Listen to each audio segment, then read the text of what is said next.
Vamos a los saludos en nuestra mesa internacional de hoy.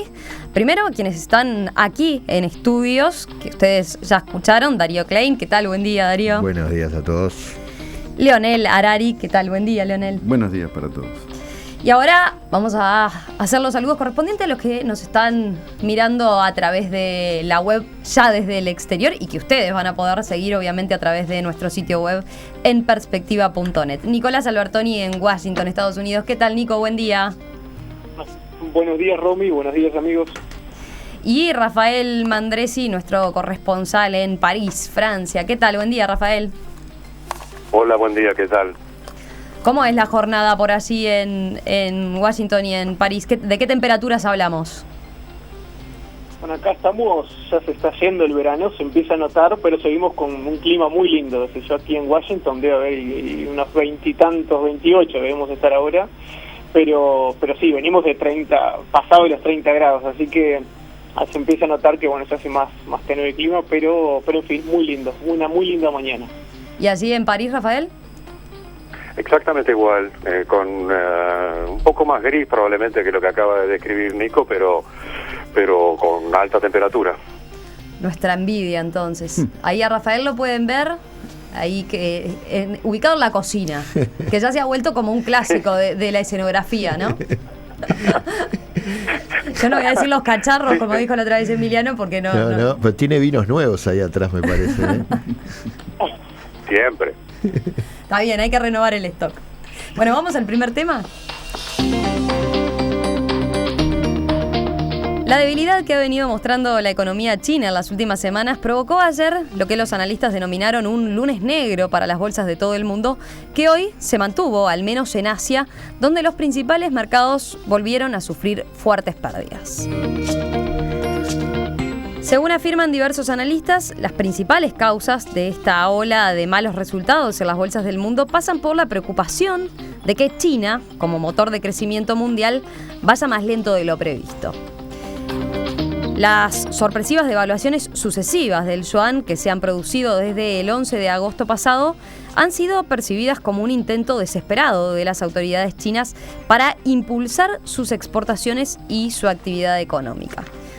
Sin embargo, estas medidas han traído más intranquilidad aparentemente a los mercados y a los inversores que miran perplejos y muy atentos cuáles son los próximos pasos que da el gobierno chino en esta economía que es tan importante y un jugador tan destacado a nivel mundial. ¿Cómo vieron la noticia de ayer? No sé si del lado más económico o del lado más también geopolítico por el peso que tiene China en sí. Darío. Sí, hay dos preguntas que nos podemos hacer. Una es por qué ocurrió esto, y la otra es qué va a pasar ahora, ¿no? El qué va a pasar ahora es la parte que a mí como uruguayo me preocupa, porque lo que cabe preguntarse ahora es cómo va a afectar esto al resto del mundo y sobre todo a los mercados emergentes, ¿no? Ayer precisamente fue medio premonitorio, bien tempranito, yo escuché acá un editorial de Susana Mangana donde hablaba, ¿no?, de la crisis de los BRICS, ¿no?, de estas potencias emergentes, dentro de las cuales excluía a China. Decía, bueno, por ahora China es la única que viene zafando, y resulta que hay que ver qué pasa. China, es cierto, y muchos analistas dicen que China tiene herramientas por su modelo político, herramientas que pronto economías de más libre mercado no tienen, pero sin duda esto puede derivar en un arrastre del resto de los mercados emergentes. Si estalla, ¿no?, esta burbuja en la que está metida China, las consecuencias pueden ser bastante peores de lo que es ahora. Además, si además a eso se le suma lo que se espera, que es que Estados Unidos en septiembre aumente las tasas de interés, es que las inversiones se pueden alejar bastante de nuestros horizontes. Entonces, es preocupante.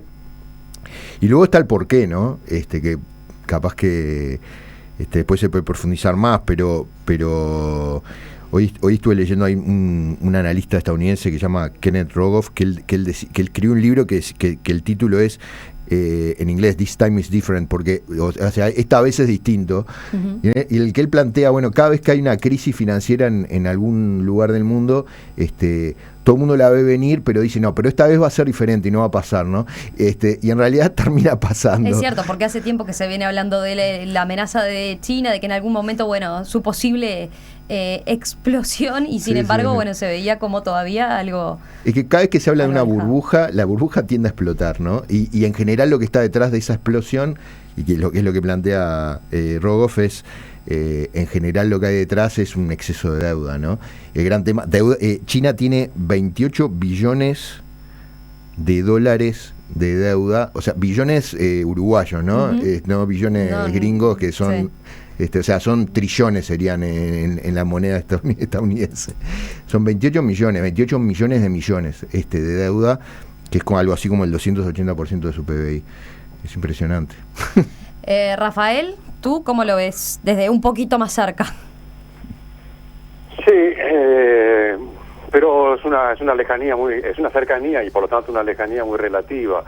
Está prácticamente tan lejos de Francia como de Uruguay, China, no solo geográficamente. Mi ignorancia en temas económicos es insondable, de manera que no estoy en condiciones de hacer comentarios, digamos, pertinentes sobre los aspectos estrictamente económicos y financieros de todo esto, que naturalmente, de acuerdo a lo que uno lee, preocupan en el sentido de lo que decía recién Darío. Preocupan las burbujas, porque las burbujas tienden justamente a estallar. Aparentemente una de las principales burbujas en el caso de China es una figurita repetida, porque se trataría de una burbuja inmobiliaria, cosa que ya se ha visto en Estados Unidos, también se ha visto en España. Es decir, que los resultados de ese tipo de, digamos, estallidos de burbuja en los últimos tiempos no dejan tranquilo. Pero a mí lo que me interesaría subrayar sobre todo es recordar en primer lugar, cosa muy sabida, pero que tal vez haga falta decirlo con énfasis siempre, que China es una dictadura. Es decir, que funciona o funcionaba en cierta medida gracias a un pacto. Es decir, es un régimen autoritario, es decir, somos unos dictadores, pero somos competentes. Es decir, tenemos una élite autoritaria en la cumbre del poder, y la población dice, bueno, podemos bancarnos a estos dictadores, a este partido único, a esta dictadura comunista, en la medida en que nos trae prosperidad, y las tasas de crecimiento de las que se habla y se hablaba siempre parecían confortar este pacto. Bueno, aparentemente hay algo que se empezó a romper en ese asunto, y lo que me interesa hacia adelante es, en la medida en que haya una crisis que verdaderamente se desate en China, cómo va a procesarse la situación política interna en China. Es decir, en la medida en que esa suerte de contrato más o menos implícito se rompa, ¿a qué puede dar lugar? No tengo muchas esperanzas si eso se produce a que dé lugar a otra cosa que una represión sangrienta, como ha ocurrido en otras oportunidades, y muestra probablemente los límites de un modelo que curiosamente ha sido alabado en muchos sectores, en muchos círculos, que combina dos cosas que a mis ojos por lo menos son detestables, es decir, una dictadura comunista combinada con capitalismo salvaje. Leonel, ¿tú cómo ves ese comentario de Rafael respecto a ya más una cuestión política de la situación en China, ¿no? Digamos que mi ignorancia es insondable también, no solo en economía, sino en política, de manera que, como dicen los franceses, va a ser una opinión del café de comercio. Bueno, yo lo que veo lo veo de otra manera. Para mí, el gran desafío de la economía china en los últimos, digamos, 3-4 años era hacer una transición de una economía llevada por la exportación a una economía más dedicada al mercado interno, necesidad propia de la madurez del fenómeno, en la medida en que tienen grandes centros urbanos con buen nivel de ingresos y enorme población rural pobre que va emigrando hacia las ciudades. Y ese fue de hecho el cambio que de a poco se empezó a instrumentar en China, claro, ¿no? A partir del 2010 más o menos, pasar de un modelo más focalizado en las exportaciones y en la inversión a un modelo que prioriza el consumo interno. Lo que disminuye un poco la velocidad del crecimiento, cosa que era deseable, porque de otra manera es más difícil de controlar y es también más agresivo para el medio ambiente y crea mayores diferencias sociales. Eso parecía milagroso que fuera lo que se llama un aterrizaje suave. No se dio por varias razones, en mi opinión. Una es que hay una enorme cantidad de dinero que está fuera del sistema formal. Hay bancos privados organizados en el almacén de la esquina. Hay una enorme cantidad de empresas que son aventuras, que tienen dinero porque no necesariamente tienen futuro. Es decir, había una especie de gran ola sobre la cual estaban surfeando todos y esa ola estaba alimentada en buena parte por un mercado financiero informal. Cuando empieza a cotizar, es un país donde hay 30 millones de personas que compran y venden acciones todos los días, es gigantesco. Sí, porque hay muchos inversores individuales, ¿no? A diferencia capaz de lo que ocurre en otros mercados, acá se caracteriza por eso, por personas que capaz que no tienen tanto conocimiento del mercado del capital. Apuestan como quien va al casino y tienen cierta capacidad de apuesta porque es un país muy dado al ahorro, dado que hay pocas redes sociales de protección social. Entonces uno ahorra por si está enfermo, ahorra para la educación de los chicos, ahorra para cuando esté jubilado. Y ese dinero, con la tentación de los momentos de auge, después se vuelve... No es una burbuja técnicamente, digamos, hay un momento de pánico por cualquier razón, mismo por rumores, y eso hace una caída en dominó. De manera que es muy difícil de manejar. Ahora, yo no veo ahí que una dictadura mejore o empeore las cosas, porque están jugando con las mismas reglas que han causado las mismas crisis en los países capitalistas más, digamos, menos salvajes. Nico, ¿vos cómo lo ves? Ese aspecto concretamente. Bueno, yo también, un poquito más cercano, lejos de ser un especialista en economía, pero un poquito más cercano al área, con mucha preocupación, incluso también estando aquí en Estados Unidos, uno ve cómo a veces resuena en el mercado bursátil y la verdad que fue impactante, ¿no? Fíjense que Wall Street fue realmente en los primeros minutos, porque esto es un área en la que se mide segundo a segundo también, en los primeros minutos, Wall Street no tenía caídas que se experimentaban desde 2007, ¿no? Es decir, que estamos ahí en pleno proceso de crisis. O sea que sin duda fue algo muy importante. Solo ahí para cerrar un dato que decía Darío, bien interesante en cuanto a los 28 billones, que es la deuda de China. Fíjate que sobre ese dato, anclado en ese dato, la consultora McKinsey hacía un estudio de cuánto de esa deuda, de esos 28 billones, que para la audiencia puede resultar un número monstruoso, pero en fin, son números, pero aquí está el porcentaje, creo que es más comparativamente entendible. Casi la mitad de esa deuda está vinculada al sector inmobiliario. Lo resaltaba la consultora McKinsey. O sea que esos sí son realmente luces amarillas. Fíjense que 6 meses antes de lo que fue la crisis de Estados Unidos, nadie lo predecía. Entonces, para de alguna forma empezar a estar, yo no digo, y acá no estamos haciendo un análisis económico para dar alerta a nadie, pero sí como para, esto es más serio de lo que nos podemos imaginar. ¿Y en qué nos toca a nosotros, a esta América Latina, vamos a decir? Yo creo que hay muchos temas, porque estamos hablando del comprador número 1 del mundo, ¿no? Bueno, a veces se le pone como la economía número 1, economía número 2, pero bueno, en fin, es un gran comprador de la economía mundial, y especialmente de América Latina. Fíjense que es el segundo origen de las importaciones y el tercero destino de las exportaciones. Si uno ve las exportaciones, el 75% es materia prima, que a las pocas horas que cae China, tiene un impacto directo en las materias primas, que es nuestro principal producto, no solo hacia China, sino hacia el resto del mundo, ¿no? Eso se debe hacer, por ejemplo, ¿no? Sí, hay caída de las materias primas que no se ven desde el año 99. Entonces, a veces lo vemos como algo jocoso, lejano, decir, bueno, que está, pero no, yo creo que es muy serio. Hoy ya, ahora está anocheciendo, vamos a decir, en Asia, pero de hecho se veía que ya la bolsa el martes habría una forma también negativa. Entonces, el petróleo también, que llega a niveles de $40, como no se veía hace 6 años. Entonces, En fin, estamos ante una situación que, bueno, es difícil ponerla en orden por lo raro y por lo vulnerable que uno se siente en términos económicos y macro, pero es un tema serio, ¿no? Yo creo que estamos pasando de lo que fue Black Monday a lo que puede ser Black Week, porque estamos ante una semana que esperemos el día a día lo que va a pasar. Darío. Enganchando con lo que decía recién Nicolás, la última que acabo de ver, como que la última noticia que llega de China es que el gobierno chino decidió bajar las tasas de interés, ¿no?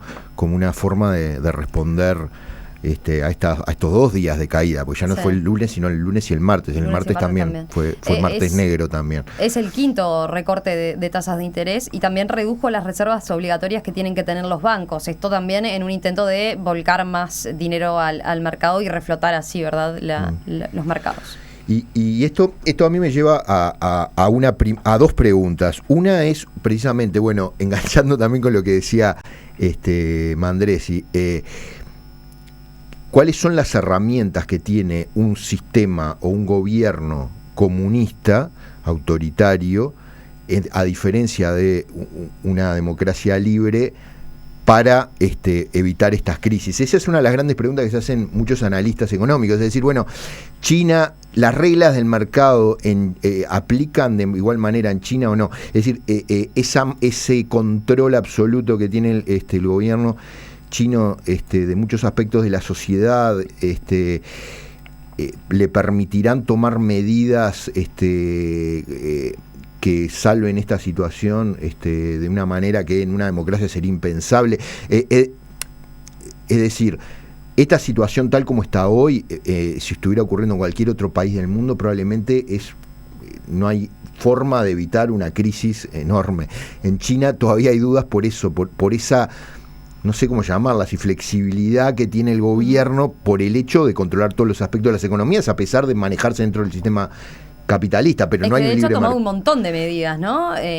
Sucesivas, en intervenciones justamente inyectando más liquidez, por ejemplo, en las bolsas, decidiendo que algunas empresas dejen de vender sus títulos para justamente evitar variaciones bruscas. En fin, varias medidas en los últimos tiempos que quizás llamaron la atención, pero de hecho para los inversores o para el mercado en general parecen insuficientes todavía y hay gran expectativa de lo que puedan hacer, ¿no? Además, son las mismas medidas que se tomaban en Estados Unidos o en cualquier otro país, no son diferentes. El sistema político está agarrado del cogote, tanto en China como en Estados Unidos, a las reglas del mercado.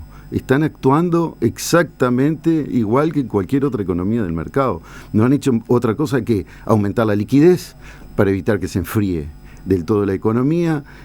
Lo más que pueden hacer de vez en cuando es cerrar la bolsa, las cotizaciones, cosa que también se hacen. Sí, pero pueden devaluar el yuan de una manera que Estados Unidos no hubiera podido devaluar el dólar. Pueden tomar medidas mucho más... Estados Unidos, por ejemplo, hizo una cosa que era insólita, que inimaginable incluso en un peor régimen comunista, que fue salvar Wall Street de un día para el otro a costa del contribuyente norteamericano y depositando el dinero sin contraparte en las grandes empresas financieras. Era una cosa, solo un Hitler se podía suponer uno que lo puede hacer, lo pudo hacer Bush. Entonces, aquí manda el mercado financiero. Lo hizo Obama. Sí, no, empezó Bush. Empezó Bush. La primera gran salvajada o salvajada fue de Bush. Después Obama tuvo que seguir con la corriente y además puso de secretario del Tesoro un tipo que venía directamente de la dirección de la gran financiera de Wall Street. O sea, quedaron en manos los mercados financieros. Y en China, lo único que tenían un poco de control era sobre la tasa de cambio del yuan, que ahora lo dejan flotar un poco más. Y lo van a dejar flotar más. El gran tema de todo esto es la devaluación de la moneda china, que los hace más competitivos en las exportaciones a nivel mundial, va a obligar a seguir devaluando la moneda brasileña, y eso sí que nos toca ya por todos lados, y puede haber algún tipo de guerra de divisas, en el sentido que toda Asia alrededor de China, siguiendo el modelo chino, van a querer seguir siendo competitivos en el mercado mundial.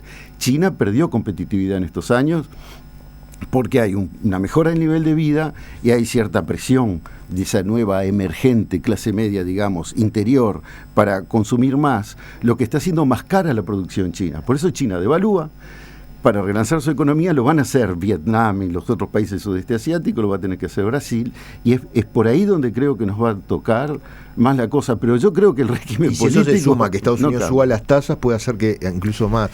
por eso te digo, sí, para las monedas latinoamericanas es una bravo. Yo creo difícil. Que van a retrasar los americanos la subida de las tasas. Puede ser. Eso están diciendo, sí, algunos analistas. A ver, Rafael, ¿algún apunte sobre esto que está comentando Leonel respecto a que no hay tantas diferencias en lo que pueda hacer un gobierno capitalista como el de Estados Unidos en plena crisis a lo que pueda hacer un régimen como el comunista en China? Es que yo creo que sí, que efectivamente eso puede ser así, si uno se refiere únicamente a los instrumentos económicos. Pero hay otro tipo de cosas que una dictadura puede hacer, y lo sabemos muy bien, en términos políticos. O sea, lo que me refiero es, a mí lo que me preocupa en primer lugar es si hay una crisis que realmente se produce, una crisis grave, me preocupan los chinos. Porque esta gente, sabemos lo que hace, saca los tanques a la calle. Ya lo hizo. Es decir, no sería una novedad, es decir, sale a reprimir. Ese es uno de los aspectos que a mí personalmente me preocupan, en la medida justamente de que el régimen chino no es un régimen abierto, democrático, liberal, etcétera. En cuanto a los instrumentos económicos que puede emplear, sí, probablemente sean exactamente los mismos y esté empleando exactamente los mismos, por lo menos varios de ellos, aunque yo creo que de todos modos la pregunta de Darío sigue abierta. Y el punto de las devaluaciones que recién mencionaba Leo, como en otro tipo de reacciones, el problema de las devaluaciones es, como bien decía él recién, cuando todo el mundo se pone a hacerlo al mismo tiempo, porque eso neutraliza el efecto de la cosa, de las devaluaciones competitivas, y entonces allí puede sí generar un espiral bastante más complicado que alcance a lo que se ha dado en llamar economías emergentes, que aparentemente están más en emergencia que siendo emergentes. Y un último aspecto que me gustaría apuntar de manera más general, que digamos que ha vuelto a producirse en este episodio respecto de China, es el festival de predicciones. Las cosas que uno lee, en primer lugar, nadie resiste a la tentación de predecir lo que va a pasar. Y en segundo lugar, esas predicciones son no solamente diferentes, sino en muchos casos contradictorias.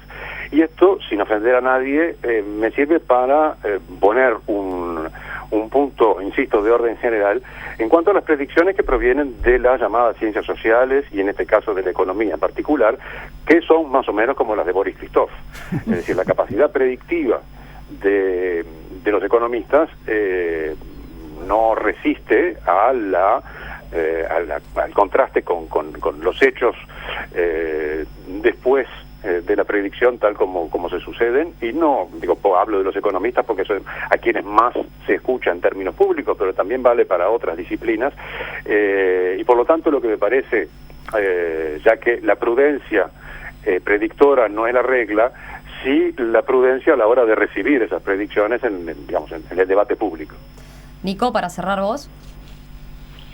Sí, no, yo quiero decir que sí, yo creo que hay diferencia en la medida de las formas de gobierno que estamos viendo, y de hecho se está estudiando bastante de cómo va a resultar y cómo, más allá de lo económico y los números, cómo va la parte cualitativa de este asunto, que es cómo va a funcionar siendo dos estilos, por lo menos en lo macro, dos estilos de gobierno que sí son diferentes, eso lo aclaramos. El tema es cómo actúan en la crisis.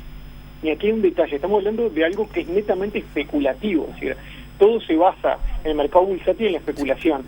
Entonces, si uno ve la variable central de este famoso lunes negro, fue también un poco la decepción de los inversores de no ver nuevas inyecciones de parte del gobierno, del sector público, vamos a decir, en Pekín, ¿no? Es decir, no va a haber nuevas inyecciones, lo que generó una decepción de alguna forma. Entonces, si uno ve en comparación, por ejemplo, con los Estados Unidos, que es un mercado bursátil muy importante, la mitad de la población de alguna forma invierte en acciones. En China solo el 6%, que es una monstruosidad de población igual. Estamos hablando que ese 6% equivale mucho en el contexto mundial.